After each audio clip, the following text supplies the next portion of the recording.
I'm Samantha, and I am here to go over the February new releases that I am excited for.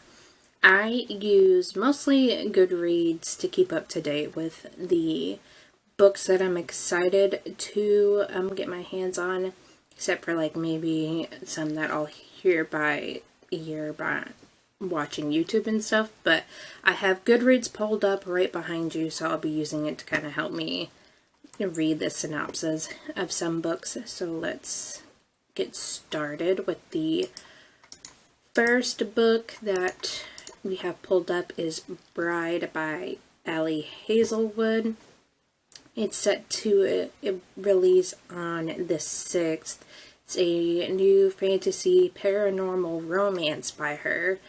The synopsis shows a dangerous alliance between a vampire bride and an alpha werewolf become a love deep enough to sink your teeth into in this new paranormal romance. Misery Lark, the only daughter of the most powerful vampire councilman of the Southwest, is an outcast again. Her days of living in anonymity, I am butchering that word, I know that's not how you say it, among the humans are over. She has been called upon to uphold a historic peacekeeping alliance between the vampires and their mortal enemies, the Wares, and she sees little choice but to surrender herself in exchange again. Wares were ruthless and unpredictable, and their alpha, Low Moreland, is no exception. He rules his pack with absolute authority, but not without justice. And unlike the vampire council, not without feeling. It's clear from the way he tracks Misery's every movement that he doesn't trust her, if only he knew how right he was.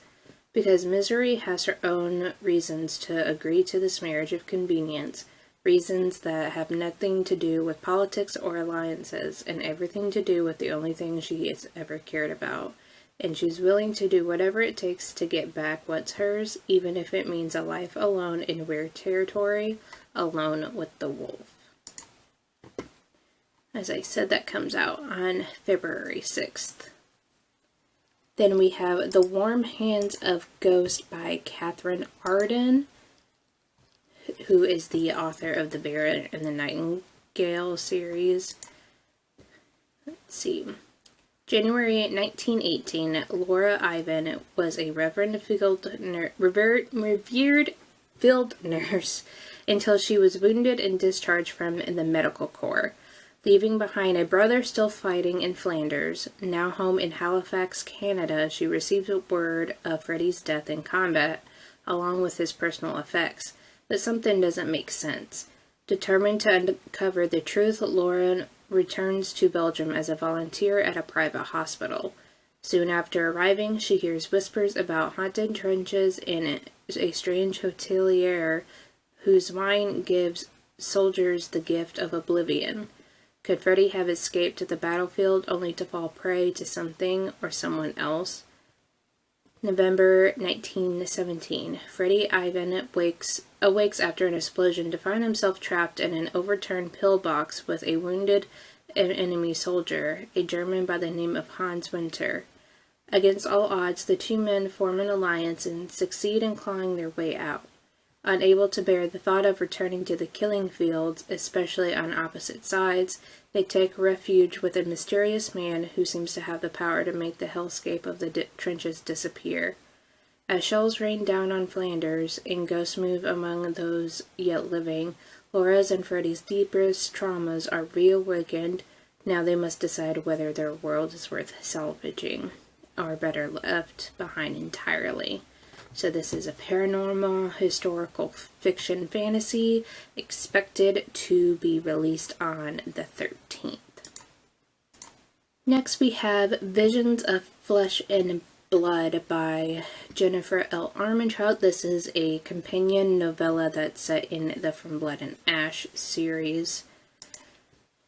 It is a compendium of a comprehensive guide for background, history, reader favorite information, art, and reference materials, combined with original short stories and scenes from some of the world's most beloved characters, as well as never before seen visual advertisements. It's a treat for the senses. Told from the point of view of Miss Willa herself, the compendium acts like research material but reads like a journal and a cache of personal notes, allowing the reader to revisit the characters in history they so love yet view things in a different way. This comes out on the 20th. Did I really just close out of that? Okay, no. Next is What Beast at Night by T. Kingfisher. This is the second in the Sworn Soldier series. It's like a mini, historical fiction horror novella series. A retired soldier, Alex Easton, returns in a horrifying new adventure. After their terrifying ordeal at the Usher Manor, Alex feels as if they have just arrived another war. All they crave is rest, routine, and sunshine, but instead, as favored to Angus and Miss Potter, they find themselves heading to their family's hunting lodge deep in the cold, damp forest of their home country, Galicia. In theory, one can find relaxation in even the coldest and dampest of Galician's autumns, but when Easton arrives, they find the caretaker dead, the lodge in disarray, and the grounds troubled by a strange, uncanny silence. The villagers whisper that a breath-stealing monster from folklore has taken up residence in Easton's home. Easton knows better than to put too much stock in local superstitions, but they can tell that something is not quite right in their home, or in their dreams. And that is expected to be released on the 13th. Then we have Remedial Magic by Melissa Marr. I believe she's the author of the Cinder series.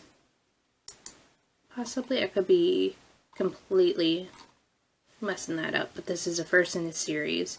It says the magicians meet one last stop in this brand new fantasy romance about an unassuming librarian who, one, has fallen in love with a powerful witch, two, has discovered that she is a witch, and three, must attend a magical community college to learn how to save her new world from complete destruction.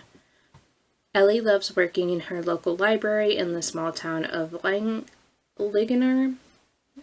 She loves baking scones and investigating the mysterious and captivating in her spare time. And there's nothing more mysterious and captivating than the intriguingly beautiful, too properly dressed woman sipping tea in her library who has appeared as if out of nowhere. The pull between them is undeniable, and Ellie is sure that she wants to resist.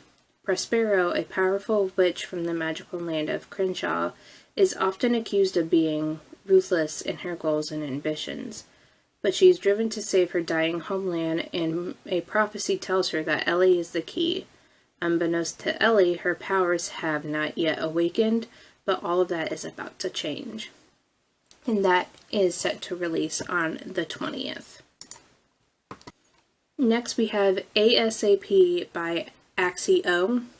This is an author of the contemporary YA romance novel XOXO.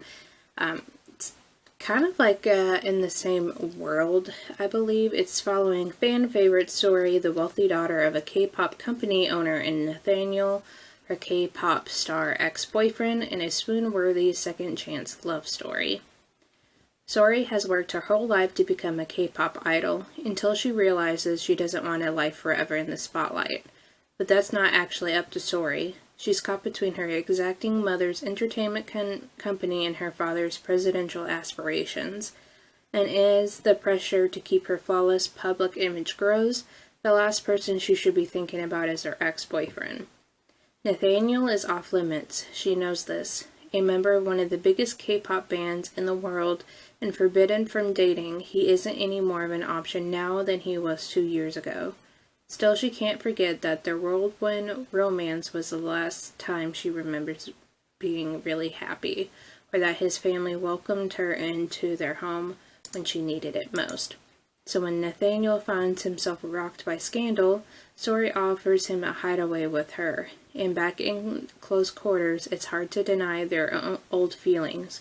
But when Sori gets an opportunity to break free from her parents' expectations, she will have to decide, is her future worth sacrificing for a second chance at love? And that is set to release on the 6th.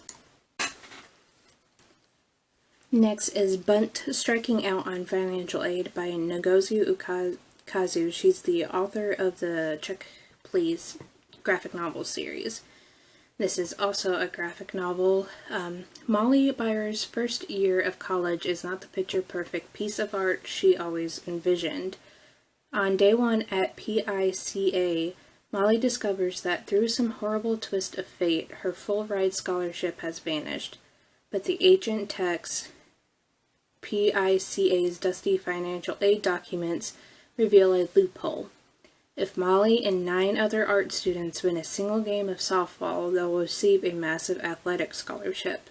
Can Molly's crew of ragtag artists succeed in softball without dropping the ball? Which seems to be in the same realm as Check Please, where the main character has a separate interest to a sport. So I'm interested in seeing how the softball part plays into it. And that is expected to release on the 13th. Yeah, those are all the new releases for February that I'm excited for. Let me know in the comments below what you are excited to pick up for the month of February, and subscribe to keep up to date with any new videos I come out with in the future.